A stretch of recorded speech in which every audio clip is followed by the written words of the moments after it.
प्रदेश की 3.5 करोड़ जनता की आकांक्षाओं के इस केंद्र विधानसभा में लोकतांत्रिक मर्यादाओं की पुनर्स्थापना के लिए भारतीय जनता पार्टी ने अगर कदम उठाया है, उठाने का प्रयास किया है, तो हम इसकी सराहना भी करते हैं और इसकी प्रशंसा भी करते हैं। साथ में हम ये मानते हैं कि झारखंड की जनता ने भले ही मात्र 21 विधायकों का जनादेश उनको दिया है, लेकिन उस जनादेश का सम्मान करते हुए यदि वो नेता प्रतिपक्ष का चयन कर रहे हैं तो ये इस लोकतंत्र की मर्यादा के अनुकूल आचरण है।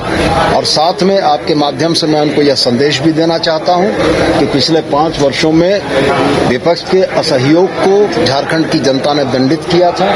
जो भी हमारे नेता प्रतिपक्ष चुनकर आए वो सरकार की आलोचना के साथ साथ समालोचना पर ध्यान दें और नेता प्रतिपक्ष के जो सम्यक कर्तव्य हैं उनका निर्वहन करें। हमारी शुभकामनाएं।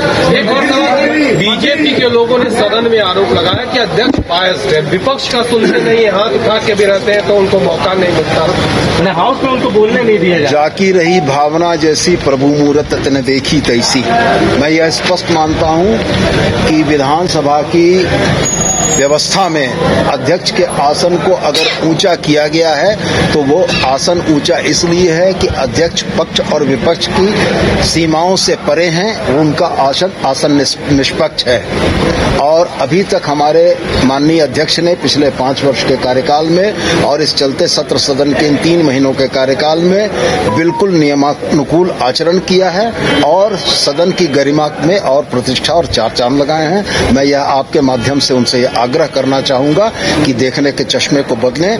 अध्यक्ष का आसन निरपेक्ष होता है, पक्ष और विपक्ष की मर्यादाओं के अनुकूल होता है और हमारे अध्यक्ष ने अब तक वही आचरण किया है। ये कह रहे हैं कि एग्जीक्यूटिव जो है वो इंटीग्रल पार्ट है सिस्टम का, लेकिन कल आप सदन में देखे और ये पहले भी आप लोग देखते रहे हैं, ये कहा जाता है जो विधायिका है उसके तरफ से कि जो प्रोटोकॉल है उनको जो मान सम्मान मिलना चाहिए वो करते नहीं है, वो सिस्टम से ऊपर हो गए हैं, ऐसा उन लोगों का आरोप है सदन में भी। संविधान निर्माताओं ने भारतीय लोकतंत्र में 3 वर्टिकल्स की परिकल्पना की थी, न्यायपालिका, विधायिका और कार्यपालिका, और तीनों को ही लगभग समकक्ष स्थान दिया गया था।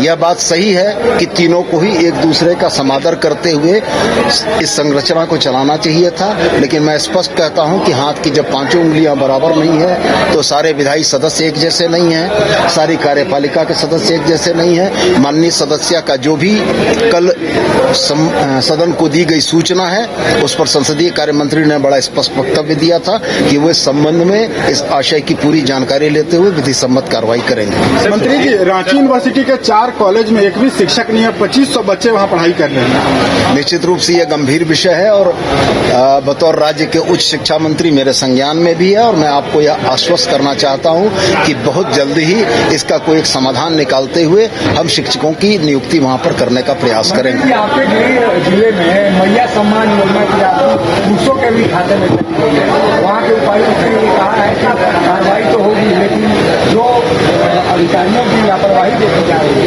उसको क्या मानते हैं? सवाल आपके प्रश्न के 2 नेतार्थ हैं। पहला तो मैया सम्मान की राशि जिनके खाते में गई वो गलत है और इस मैया सम्मान की राशि को जिनके खाते में गलत खातों में नहीं जाने देना था उसके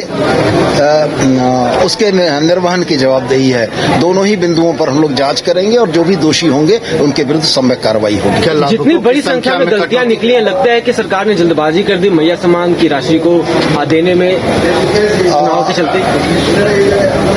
जल्दबाजी शब्द का मैं इस्तेमाल इसलिए करूंगा क्योंकि ये एक निरंतर चलने वाली प्रक्रिया थी।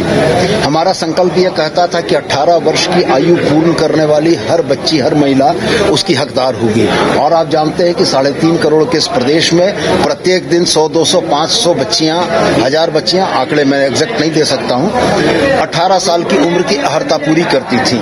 तो जो न्यूकमर की एंट्री हुई थी वो हड़बड़ी का परिचायक नहीं था। इस योजना का लाभ अधिकाधिक जनता तक भेजने की बात थी। हाँ, किसी भी योजना के क्रियान्वयन के दौर में कुछ गलतियां होती हैं, हैं, कुछ चीजें ऐसी हैं जो कि एक्सक्यूट करने पर समझ में आती हैं, वो चीजें समझ में आई। अब उसका समाधान करते हुए उसको सुधार कर बाकी चीजों को हम लोग लागू करें। मंत्री जी, क्या लाभुकों की संख्या में कटौती की गई है या कुछ लोगों को होल्ड पर रखा गया है? अयोग्य लाभुकों के मामले पर सरकार ने यह कदम उठाया है। जो अयोग्य लाभुक है निश्चित रूप से वो जो पात्रता नहीं रखते हैं उनको नहीं मिलेगा, और जो योग्य लाभुक हैं उनका चयन करके अवश्य दिया जाएगा। जो गेस्ट टीचर जो आपके रांची विश्वविद्यालय समेत जितने विश्वविद्यालय हैं, जो गेस्ट वहाँ पर टीचर हैं जो पढ़ा रहे थे सालों से, उनको नीड बेस्ड में चयन उनका नहीं कर अलग से बहाली ली जा रही है।